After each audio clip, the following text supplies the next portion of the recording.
Welcome to Recipes Recommended. Today our recipe recommendation is shrimp scampi with red chilies, an amalgamation of scampi recipes I've made over the years. In fact, it's such a flexible dish that you only really need to know the fundamentals of it and fine-tune it to your own tastes, or those of the people you're serving, of course. Just like I said in past videos, starting with olive oil and butter usually leads to delicious meals. With scampi, I start with 2 tablespoons each of olive oil and butter, melted over medium heat. As a word to the wise, start with a cold pan. If you add butter to hot oil, it tends to splatter quite a bit. Once melted, I add a few cloves of minced garlic and simmer until fragrant, about 1 minute.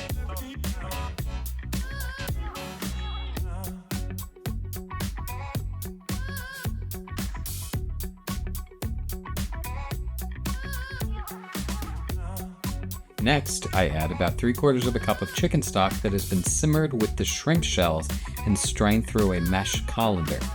This adds a much deeper shrimp flavor and only takes about 15 minutes.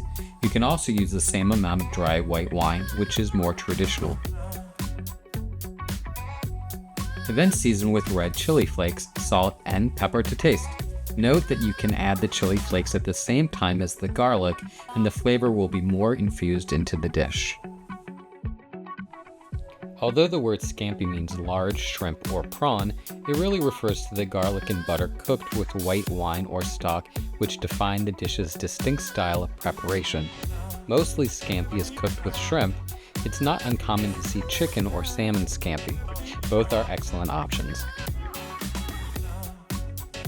We bring it to a simmer and reduce it by half before adding 1.5 pounds of peeled shrimp.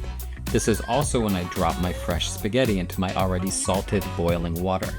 They both will take about the same amount of time to cook, around 4 minutes. While I'm cooking, I move my shrimp around with a wooden spoon. If I were using a bigger saute pan, I'd probably be flipping them, as doing so cooks the shrimp more uniformly. Once they're all pink, they are cooked through, and you should turn off the burner. Overcooked shrimp get tough and rubbery.